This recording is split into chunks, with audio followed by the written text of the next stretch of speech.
જય શ્રી કૃષ્ણ મિત્રો।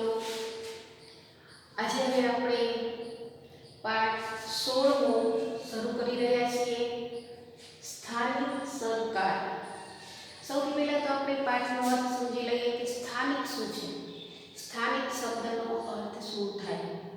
તો મિત્રો, જે જગ્યાએ આપણે રહેતા હોય, પછી એ ગામડું હોય, તાલુકો હોય કે જિલ્લો હોય, એ સ્થળ આપણા માટે સ્થાનિક બને છે કે જ્યાં આપણે સ્થાયી થઈને વસવાટ કરીએ છીએ। તો જે જગ્યાએ આપણે વસવાટ કરીએ છીએ એ ગામ, તાલુકો કે જિલ્લો, એનું શાસન કોણ કરે છે, એનો વહીવટ, એનું સંચાલન કોણ કરે છે, તો જે વ્યક્તિ એનું સંચાલન કરે એને એ સ્થાનિક સરકાર, એ જગ્યાના સ્થાનિક સરકાર તરીકે ઓળખવામાં આવે।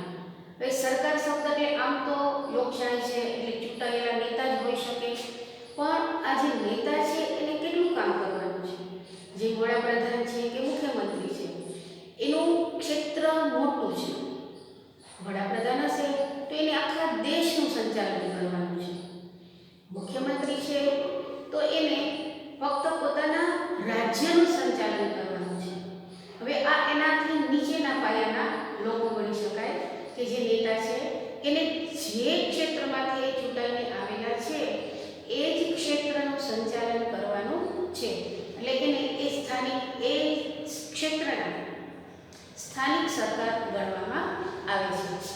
તો આ કઈ રીતે નક્કી કરવામાં આવે, તો સૌથી પહેલા આપણે અંગ્રેજોમાંથી મુક્ત બન્યા, લોકશાહીને સ્વીકારી, પછી એના મૂળમાં, લોકશાહીના મૂળમાં ગ્રામ પંચાયત છે, તો એને એ ગ્રામની સ્થાનિક સરકાર તરીકે ઓળખવામાં આવે। આમ પાયો જોઈએ તો એ ગ્રામ પંચાયત છે, અને પછી ઉપર જેમ જઈએ ક્ષેત્ર વધતું જાય, સરકારના પ્રકાર બદલતા જાય, એના કાર્યમાં વધારો થતો જાય, તો એ રીતે આપણા દેશની અંદર સ્થાનિક સરકાર કાર્ય કરતી હોય છે। તો આને પંચાયતી રાજ કહેવામાં આવે છે। તો સ્થાનિક સરકારના નીચે જે પંચાયતી રાજ છે એના 3 પ્રકાર, એના મુખ્ય 2 પ્રકાર પાડવામાં આવે છે, એક તો ગ્રામીણ પ્રશાસન અને એક તો શહેરી પ્રશાસન। તો ગામડું હશે એટલે એ ગામની અંદર ગામ એટલે કે ગામડું, તાલુકો અને જિલ્લો એનો સમાવેશ કરવામાં આવે છે। હવે શહેરની અંદર 2 ભાગ પાડવામાં આવે છે, નગરપાલિકા અને મહાનગરપાલિકા। નાનું શહેર હશે તો નગરપાલિકા, અને મોટું શહેર હશે તો મહાનગરપાલિકા। નાનું શહેર અને મોટું શહેર કઈ રીતે જાણી શકાય, એ મોટું શહેર એટલે જમીન મોટી છે એમ નહીં, એની અંદર વસ્તી કેટલી છે, વસ્તીની સંખ્યાના આધારે એ નાનું કે મોટું એવી ગણતરી કરવામાં આવે છે। તો આપણે પહેલા ગ્રામ પંચાયતનું પ્રશાસન જોઈ લઈએ કે એ કઈ રીતે કામ કરે છે।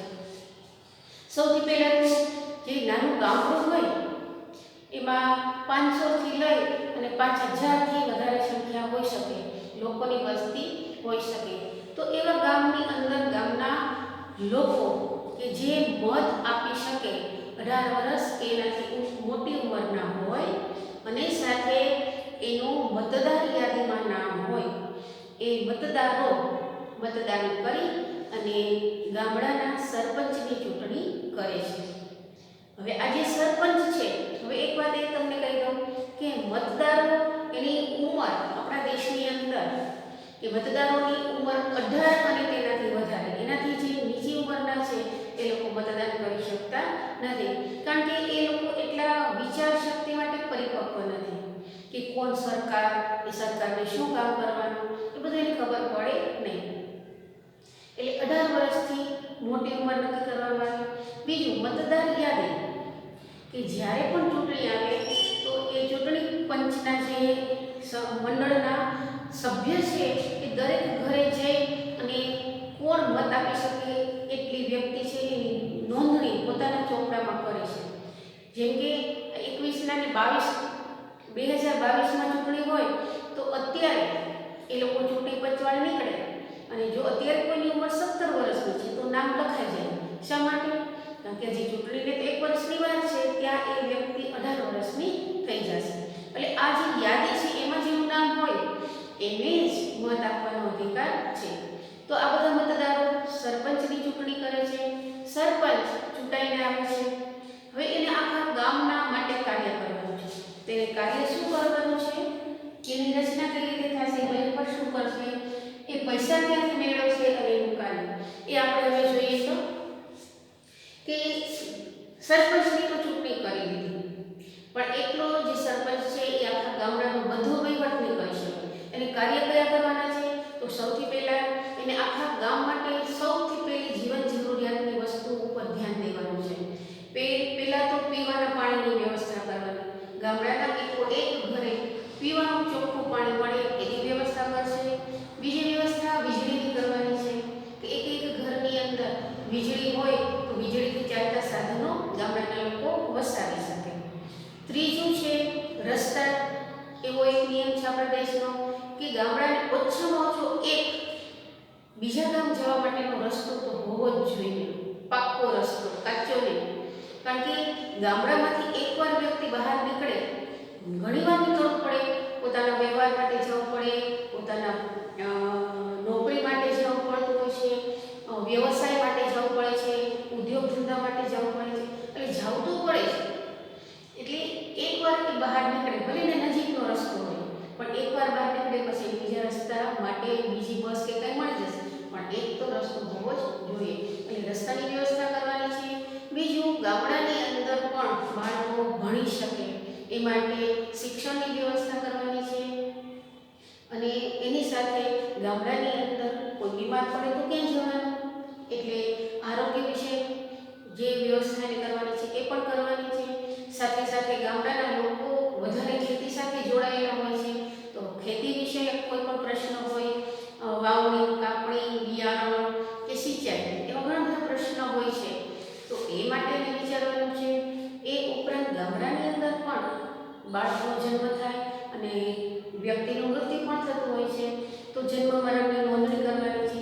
દરેક ઘરને નંબર આપવાના છે. તો આ જે બધા કામ છે એ ઉપરાંત આપણું ગામ એવું જો કોઈ વ્યવસ્થા હોય તો ઉદ્યોગોનો કે ગામડાનો વિકાસ થઈ શકે એમ છે, તો એ માટે પણ એને વિચાર કરવાનો છે. તો આવા ઘણા બધા કામ છે જે ગામના સરપંચને કરવાના છે. એટલે એ એકલા એ કરી શકે નહીં. એટલે સરપંચ છે એ એના નીચે એના મદદ કરનાર સભ્યની રચના કરશે કે એના નીચે એની સભ્ય સંખ્યા કેટલી હોઈ શકે. તો સભ્ય સંખ્યામાં એને 8 થી 15 સુધીના સભ્ય મંત્રીઓ એની નીચે નિમી શકે. એટલે પછી દરેક એ જે સભ્ય છે એને એક કામ સોંપી શકે. એકને વીજળી ખાતું સોંપે, એકને રસ્તાનું, ગંદા પાણીના નિકાલની વ્યવસ્થા તો ખાસ કરવી પડે કે પાકી ગટરો ન હોય તો એ ગંદુ પાણી આખા ગામનું ક્યાં જશે, એ બધી વ્યવસ્થા. પછી શિક્ષણ, એ ગામડાની અંદરથી બાળકોને બહાર ગામ ભણવા ન જવું પડે એના માટે ઓછામાં ઓછી પ્રાઇમરી સ્કૂલ 1 થી 8 ધોરણ તો ગામડામાં હોવી જ જોઈએ. તો શાળા છે, શાળાની અંદર શૈક્ષણિક બધા સાધનો, ડસ્ટર, ચોક, બોર્ડ, કોમ્પ્યુટર, તમારે જેટલી જરૂર પડતી હોય એ બધી વ્યવસ્થા છે કે નહીં, અને એટલા બાળકોની સામે એટલા ટીચરો છે કે નહીં, એ બધી વ્યવસ્થા સંભાળવાની છે. આરોગ્ય વિષયક કોઈ પ્રશ્ન હોય તો ગામડાની અંદર એક હોસ્પિટલ પણ હોવી જોઈએ, સરકારી હોસ્પિટલ. તો આ બધાનો વિચાર એને કરવાનો છે. વીજળીની વ્યવસ્થા કરીએ તો જો ગામડાની અંદર વીજળી હશે તો ઘરના જે લોકો છે એને તો ટ્યુબલાઇટ પંખા માટે તો લાઇટ મળી જશે, પણ ગામડાની અંદર એ પણ નાના નાના ઉદ્યોગો વિકસી શકે છે. એ માટે પણ વીજળીની જરૂર પડશે. ઉપરાંત ખેતી છે તો સિંચાઈ માટે વીજળીની જરૂર તો પડે જ છે. તો આવી રીતે દરેક જે સભ્ય છે એને અલગ અલગ કામ સોંપી દેવામાં આવે છે. અને બીજું કે એ બધાના ઉપર દેખરેખ રાખવા માટે એક તલાટી હોય છે, પણ એ તલાટીની નિમણૂક સરકાર દ્વારા, એ રાજ્ય સરકાર દ્વારા એક તલાટી એને મોકલવામાં આવે કે આખા તાલુકા જે ગામનું છે સંચાલન કરે છે એનો વહીવટ સંભાળશે. તો આવી રીતે ગામડાની અંદર સરપંચ અને પછી તલાટી અને એના પછી નીચે એના કામ કરતા સભ્યો એની રચના થાય છે. એ એ લોકોનો વહીવટ આપણે જોઈએ કે દરેકને વીજળી, પાણી, રહેઠાણ, ઘરના નંબર, શિક્ષણ, આરોગ્ય દરેક વિષય દરેક ક્ષેત્રનું કામ એ કરવાનું રહેતું હોય છે. હવે આ બધા કામ કરવા માટે પૈસા તો જોઈએ. જેટલા સભ્ય ચૂંટાણા છે એને પણ પગાર હોય. સરકારી સ્કૂલમાં જે ટીચરો છે એને પણ પગાર હોય. એને તો સરકાર આપે છે. પણ એમ છતાં એના ગામડાની અંદર જે ખર્ચા થાય છે એ ખર્ચા કઈ સરપંચ પોતાના ખીચામાંથી તો ન આપે. એટલે એ પૈસા આવશે ક્યાંથી? તો સૌથી પહેલાં તો ગામડાની અંદર મોટી આવક ન હોય, પણ એમ છતાં એ નાની નાની વેરાની આવક થતી હોય છે. તો એ વેરાની આવકમાંથી જમીન વેરો છે, મકાન વેરો છે, દુકાન વેરો છે, એવા નાના વેરાઓ એને ગામડાના લોકોને ભરવાના હોય છે. તો એમાંથી એ ગામડાની આવક થાય ને એમાંથી જે સરકાર છે, સરપંચ છે, એને જે ખર્ચા કરવા છે, પાકા રસ્તા બનાવવાના છે, વીજળીના તાર લેવાના છે, કે XYZ કંઈ પણ, તો સ્કૂલની રિપેરિંગ કરાવવાની છે, કે અસ્પતાલની અંદર દવા કે અન્ય યંત્ર વસાવવાના છે, તો એ બધા ખર્ચા એ એની અંદરથી કરવામાં આવે છે. એમ છતાં પણ જો પૈસા ઘટે તો એને રાજ્ય સરકાર અને કેન્દ્ર સરકાર તરફથી અનુદાન એટલે કે ગ્રાન્ટ આપવામાં આવે છે. પણ ઘણીવાર એવું પણ બને કે અગત્યના કાર્ય હોય અને સારા એવા કાર્ય હોય તો ગામના લોકો પણ પોતાના તરફથી ફાળો આપે છે એટલે કે દાન આપે છે. એ રીતે ગામડાની અંદર સરપંચને આવકના સાધન થતા હોય છે. હવે બીજું એક છે કે એ લોકો કાર્ય કઈ રીતે કરે છે એ દેખાડવું પણ પડે. એમને તો બધું થાય નહીં, એટલે એ લોકોને ગ્રામ સભા ભરવી પડે છે. એટલે જે ગ્રામ સભા છે એની અંદર સરપંચ છે, તલાટી છે, એના જે સભ્ય છે ચૂંટાઈને આવેલા છે એ ઉપરાંત તાલુકાના, જિલ્લાના સરકારી માણસો પણ એ સભાની અંદર હાજર રહે છે અને ગામડામાં કરેલું કાર્ય અને હવે શું કરવા ઈચ્છે છે એ બધી ચર્ચા વિચારણાની જાણકારી રાખે છે અને ઉપરની સરકારને પહોંચાડવામાં આવે છે. આવી રીતે ગામના કોઈ પણ પ્રશ્ન, સમસ્યા, વિકાસ એના અંગેના પ્રશ્નો હોય એની ગ્રામ સભાની અંદર ચર્ચા કરવામાં આવે છે. હવે એક આપણે નવો શબ્દ છે સમરસ પંચાયત. તો આ પંચાયત શું છે? આ બેસ્ટમાં બેસ્ટ પંચાયત કહેવાય. તો સમરસ પંચાયત એટલે કે જે ગામની અંદર બિનહરીફ સરપંચ ચૂંટાઈ આવે છે તો એ સમરસ પંચાયત કહેવાય. હવે તમને એમ થાય બિનહરીફ એટલે કે એક તમને ઉદાહરણ આપું કે તમારા ક્લાસની અંદર મોનિટરની ચૂંટણી છે.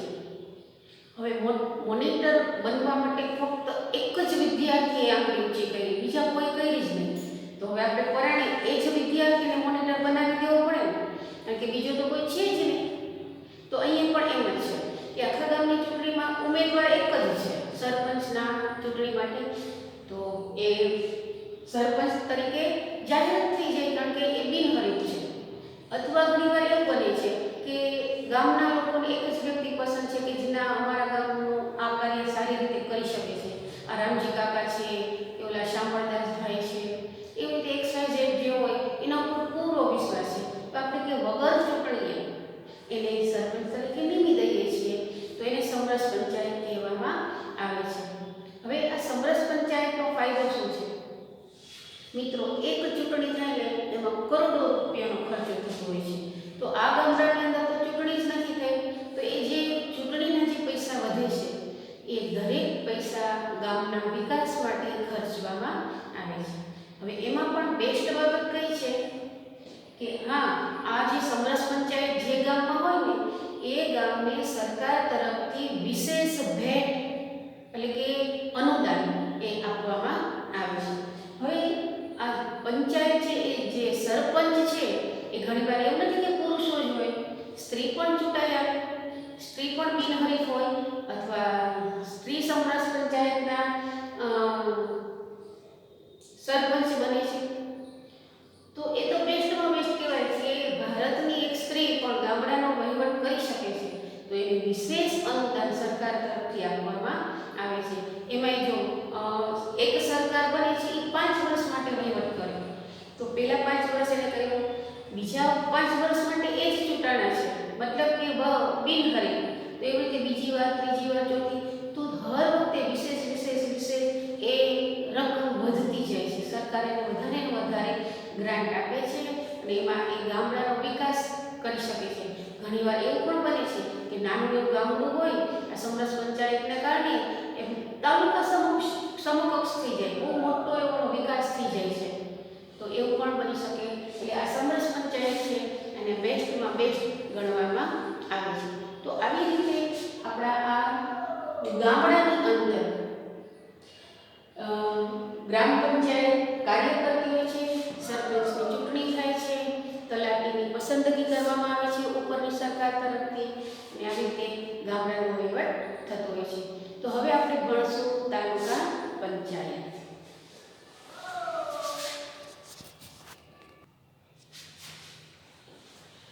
તો વિદ્યાર્થી મિત્રો, હવે આપણે તાલુકા પંચાયત વિશે જાણકારી મેળવીએ. હવે એકવાર ગ્રામ પંચાયત સમજી લઈએ ને પછી તાલુકા પંચાયત કે જિલ્લા પંચાયત સમજતા વાર લાગતી નથી. આપણને માળખું બેસી ગયું છે મગજમાં કે કાર્ય આ રીતે થાય છે, વહેંચણી આ રીતે થાય છે, સભ્યની પસંદગી અને ચૂંટણી આવી રીતે થાય છે. તો દરેક બાબત કંઈ અલગ અલગ નહીં હોય. એ ગ્રામમાં જે હોય એ જ તાલુકામાં હોય અને એ જ જિલ્લાની અંદર પણ એ જ રીતે કામગીરી થતી હોય, પણ એનો થોડો વિસ્તાર વધારે હોય. ગામડું નાનું છે અને એના હિસાબે તાલુકો મોટો હોય છે, એટલે એનો કામનો ભાર વધારે હશે, એટલે અહીંયા થોડું કામ વધારે આવી જશે. તો હવે આપણે સમજીએ કે તાલુકા પંચાયતની અંદર કે એની રચનાની અંદર પણ મત આપતા જે મતદારો છે એ ચૂંટણી દ્વારા જ પોતાના તાલુકા પંચાયતના પ્રમુખની ચૂંટણી કરે છે અને એવી રીતે એ પ્રમુખ ચૂંટાઈ આવે છે.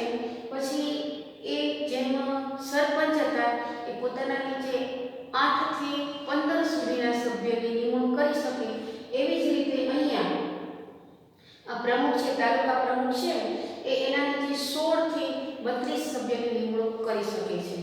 હવે એને પણ એવા જ કાર્ય છે કે વીજળીની વ્યવસ્થા છે, પાણીની છે, શિક્ષણની, આરોગ્યની, રસ્તાની, હવે એ ઉપરાંત સ્વચ્છતા છે, કન્યા કેળવણી છે, ખેતી વિશેનો પ્રશ્ન છે, અથવા કે એ તાલુકાની અંદર ક્યારેક એવી કોઈ પણ પ્રકારની હોનારતો થાય છે તો એ સમયે જેમ કે પૂર છે, ભૂકંપ છે, આગ લાગે છે, એ કંઈ પણ બને છે ત્યારે એની અંદર મદદ કરવા માટે તો એનું આટલું ક્ષેત્રફળ વધી જાય છે.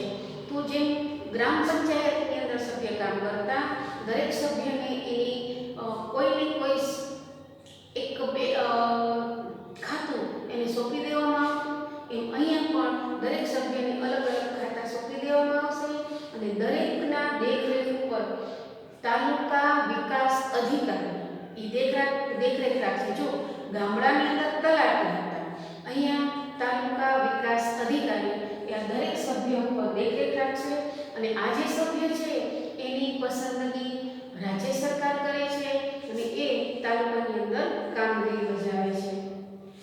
હવે અહીંયા જે તાલુકાની અંદર અહીંયા થોડો વિકાસનો દર ઊંચો હોય એટલે 50% બેઠકો મહિલાઓ માટે અનામત રાખવામાં આવે છે. હવે આનો અર્થ શું થાય કે એક્ઝામ્પલ તાલુકાની અંદર જે ચૂંટણીની બેઠકો હતી એ 20 હતી, તો એમાંથી 10 બેઠકો મહિલા માટે રાખવામાં, 10 માં પુરુષ. એટલે અહીંયા સ્ત્રીઓનો વિકાસ સારી રીતે થઈ શકે, સ્ત્રીઓ પણ આગળ વધી શકે અને એને પણ એવું સારું એવું પુરુષ સમકક્ષ કામ મળે, એના માટે આ 50% બેઠક અનામત એ મહિલાઓ માટે રાખવામાં આવે છે. હવે આખો જે વહીવટ છે એને TDO એ પ્રમુખ કરે છે. TDO એટલે તાલુકા ડેવલપમેન્ટ ઓફિસર, એટલે તાલુકાનો જે વિકાસ કરવો છે એના માટે જે કાર્ય કરવા છે એ માણસ લોકો છે કે TDO, અને એ આખા તાલુકાનો વિકાસના કાર્ય કરશે. અહીંયા આવકના સાધનો શું હશે? જો ગામડાની અંદર આવકના સાધનો થોડા લિમિટેડ હતા, અહીંયા આવકના સાધન છે થોડા વધી જશે. કઈ રીતે? એક તો જો તાલુકો મોટો છે એટલે મકાનના ટેક્સ, દુકાનના ટેક્સ, પછી વાહનોના ટેક્સ, મનોરંજનના ટેક્સ, એવા અલગ અલગ પ્રકારના ટેક્સો હોય. એ ઉપરાંત તાલુકાને જિલ્લા તરફથી અને રાજ્ય તરફથી અને રાષ્ટ્ર તરફથી પણ અનુદાન આપવામાં આવે છે. તો આવી રીતે એને ટેક્સના અને અન્ય પછી એવું પણ બની શકે કે તાલુકાની અંદર કોઈ પશુપાલન છે તો એના જે પશુઓના ગોબર છે કે એની સુકવણી કરીને એને વેચાણ કરી અને એનાથી આવક મળે છે.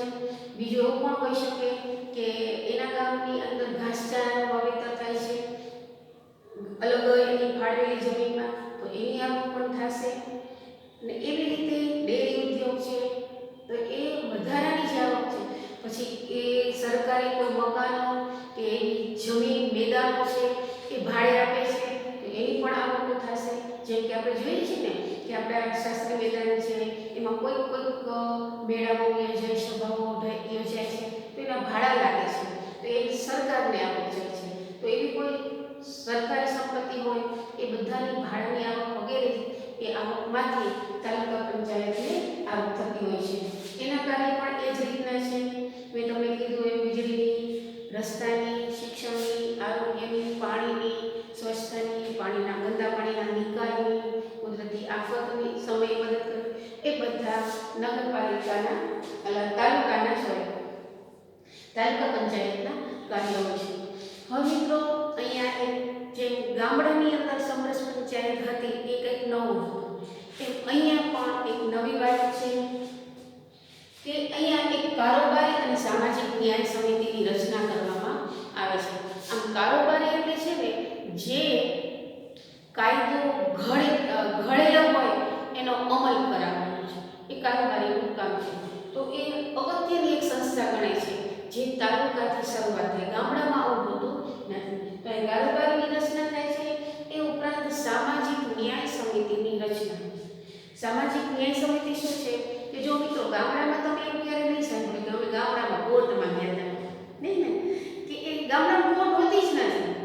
અગર એવું કંઈ બને, ઝઘડા થાય છે, એવું થાય ગામડામાં થાય, કંઈ જરૂરી નથી, પણ ગામડાની અંદર એનો બધો ન્યાયતંત્રનું બધું જે કામ છે એ સરપંચ કરી લેતા હોય છે. સરપંચ ન્યાય આપી દે છે અને ગામડાના લોકો એનાથી ખુશ હોય એટલે ત્યાં ન્યાય મળી જાય છે. પણ કદાચ ક્યારેક એવું પણ બને કે ના, ગામડાના લોકો એ સરપંચના ન્યાયથી ખુશ નથી તો એ તાલુકામાં આવી શકે. એટલે અહીંયા તાલુકાથી પહેલી કોર્ટ શરૂ થાય છે. એક તાલુકાની કોર્ટ હોય ને એને ટ્રાયલ કોર્ટ તરીકે પણ ઓળખવામાં આવે છે. એટલે એ સામાજિક ન્યાય સમિતિ, અને અહીંયા છે ને ખાસ કરીને બે પ્રકારના જે ગુના બનતા હોય છે ને, દીવાની અને ફોજદારી. તો ફોજદારીમાં ખાસ કરીને ખૂન, હત્યા અને મારામારી એવું હોય તો એવું તાલુકામાં કોર્ટ એવી હોતી નથી. પણ દીવાની કોર્ટ કે જેની અંદર ફક્ત ને ફક્ત સંપત્તિ, જમીન કે નાણાંના કોઈ વ્યવહાર માટે જ ઝઘડા હોય એનો નિકાલ અહીંયા આ સમિતિ દ્વારા કરવામાં આવે છે. એટલે એક પ્રકારની કોર્ટ જે સામાજિક ન્યાય સમિતિ કહેવાય છે એની રચના પણ અહીંયા કરવામાં આવે છે. હવે આપણા સરકારે 2014થી એક નવો કાયદો કર્યો છે. એક સારો કાયદો છે કે જો આમાંથી આપણને પ્રોત્સાહન મળે ને તો આખા દેશમાંથી ગુના બંધ થઈ જાય. લોકો હાલતા ચાલતા ગુનાઓ કરતા હોય છે ને એ બંધ થઈ જાય જો પ્રોત્સાહન આપે છે આપણને સરકાર. કે તીર્થ ગ્રામ યોજના, કોઈ એવું એક ગામ છે એને તીર્થ તરીકે જાહેર કરવાનું છે તો એમને જાહેર નહીં થાય, એના શરતો હોય છે કે કયા ગામને તીર્થ ગ્રામ તરીકે જાહેર કરવું. તો સૌથી પહેલી શરત કે એ ગામની અંદર કોઈ એક 3 વર્ષમાં કોઈ પણ એક ગુનો ન થયો હોવો જોઈએ. આખા ગામના લોકોએ કોઈ ગુનો જ ન કર્યો હોય. કોઈ એવી આખા ગામ તાલુકાની અંદર એવી વ્યક્તિ નથી કે જેને વ્યસન છે, પાન, બીડી, સિગારેટ, દારૂ, એ વ્યસની વસ્તુઓ કહેવાય, કોઈને એવી આદત નથી. અને ત્રીજું કે એમાં કોઈ ક્યારેય જેલમાં નથી, ગુનો કર્યો જ નથી એટલે જેલમાં તો જશે જ નહીં. તો આવી રીતે જે ગામ ગુના રહિત છે એને તીર્થ એટલે ભગવાનનું ધામ કહેવાય ને. તો આવું તો કોઈક જ ગામ હોય, તમારા ધ્યાનમાં કંઈક ગામ હોય તો કહેજો. તો એ ગામને તીર્થગ્રામ તરીકે જાહેર કરવામાં આવે છે અને જે ગામ તીર્થગ્રામ તરીકે જાહેર થાય અને સરકાર તરફથી મોટું ઇનામની રકમ આપવામાં આવે છે અને એ ઇનામની રકમ પણ એ ગામના વિકાસ માટે જ કરવામાં આવશે. હવે એવી જ રીતે પાવન ગામ એટલે પાવન એટલે પવિત્ર. તો પવિત્ર ગામ કોને કહેવાશે? એને પણ સરકાર મોટું, જે ગામ પાવન ગામ તરીકે જાહેર થાય એને પણ સરકાર મોટું ઇનામ આપે છે. તો એ પાવન ગામ કોને કહેવામાં આવશે? તો ઓછામાં ઓછા 3 વર્ષથી જે ગામની અંદર કોઈ ગુનો જ નથી થયો, નાનું એવું કોઈનો ઝઘડો જ નથી થયો, તો એવા ગામને પાવન ગામ તરીકે ઓળખવામાં આવે. ને આવું પાવન ગામ હોય, પાવન ગ્રામ, એને સરકાર તરફથી મોટું એવું અનુદાન તરીકેની રકમ આપવામાં આવે છે. તો આપણા દેશની અંદર આપણે 2 પંચાયતી રાજ જોયા, ગ્રામ પંચાયત અને તાલુકા પંચાયત. હવે આપણે ભણશું જિલ્લા પંચાયત. જિલ્લા પંચાયતની વાત આપણે કરીએ તો આપણે આગળ ભણીએ છીએ.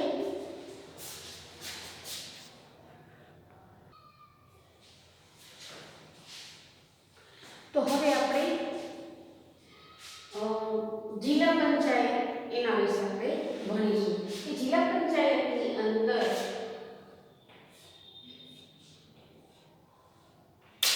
એની રચના કઈ રીતે થાય છે. જેમ તાલુકા પંચાયતની અંદર રચના છે એ જ રીતે જિલ્લા પંચાયતની થાય છે. થોડોક ફેર એ હશે કે જિલ્લાના જે મતદારો છે એ પોતાના અલગ અલગ વોર્ડની અંદર મતદાન કરી અને નેતાને ચૂંટે છે, સભ્યને ચૂંટે છે. હવે આ બધા સભ્યો છે એ પોતાનામાંથી એકને પ્રમુખ અને એકને ઉપપ્રમુખ તરીકે નિમણૂક કરે છે. એટલે સભ્યોની પાછી એકવાર ચૂંટણી થાય એમાંથી પ્રમુખ અને ઉપપ્રમુખની ચૂંટણી થતી હોય છે. કાર્ય ગ્રામ પંચાયત અને તાલુકા પંચાયતની જેમ જ રહેશે. પીવાનું પાણી, વીજળી, રસ્તા, આરોગ્ય, શિક્ષણ, ખેતીવાડી છે, એ ઉપરાંત ગામના વિકાસના કાર્ય જે છે એ દરેક કાર્ય અહીંયા કરવામાં આવે છે. હવે ગામ કરતાં તાલુકો અને તાલુકા કરતાં જિલ્લો મોટો હોય એટલે અહીંયા ક્ષેત્ર વધી જશે, એટલે વસ્તી વધે છે, એમ આપણે સભ્યની સંખ્યા પણ વધારવી જોશે. તો અહીંયા જિલ્લા પંચાયતની અંદર 32 થી 52 સભ્યની સંખ્યા હોય છે. અને આ દરેક સભ્ય અલગ અલગ કામ કરવા માટે અલગ અલગ સમિતિની નિમણૂક કરે છે.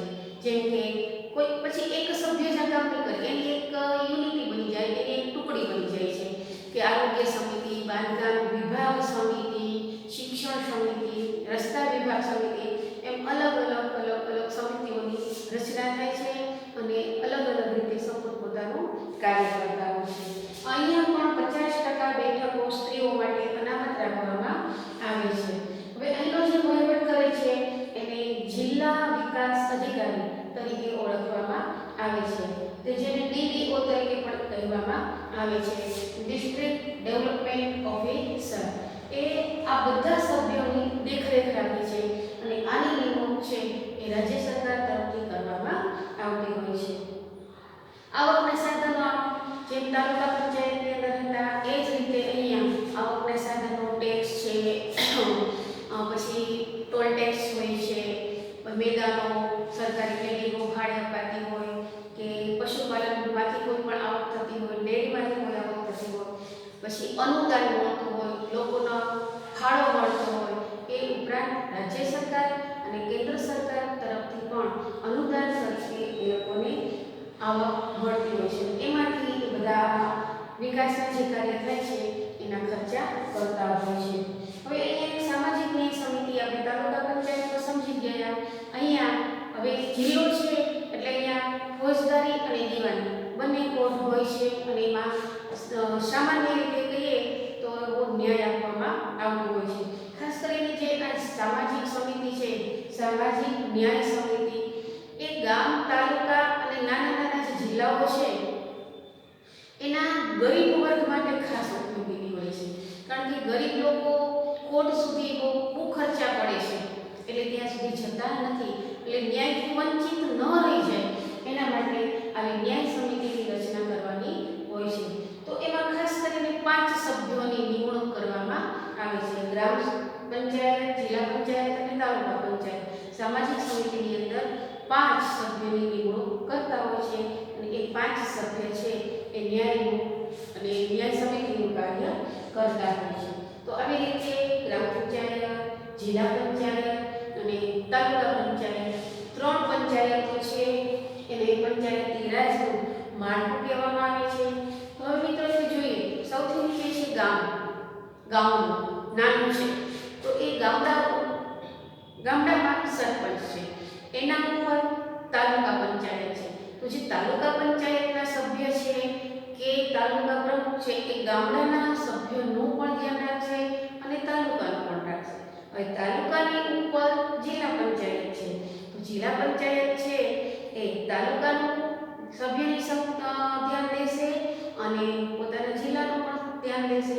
આવી રીતે પછી એના ઉપર આવશે રાજ્ય સરકાર, એટલે દરેક રાજ્ય, તો રાજ્ય સરકાર છે રાજ્યની સાથે સાથે જિલ્લા પંચાયતનું પણ ધ્યાન રાખશે, એના સભ્યોનું પણ દેખરેખ રાખશે, જોઈએ ત્યાં માર્ગદર્શન પણ આપશે. હવે રાજ્ય ઉપર છે કેન્દ્ર, એટલે કે આખા દેશનું શાસન. તો એ દેશના જે સભ્ય છે એ આખા દેશના જે રાજ્યના જે છે ને સભ્ય એ દરેક ઉપર દેખરેખ રાખશે. એટલે એક પછી એક કડી એક પછી એક સાથે એકબીજા સાથે વણાયેલી છે. પહેલો છે બીજાનું ધ્યાન રાખે, બીજો ત્રીજાનું, ત્રીજો ચોથાનું, ચોથો પાંચમાનું. એટલે આ રીતે એક એક કડી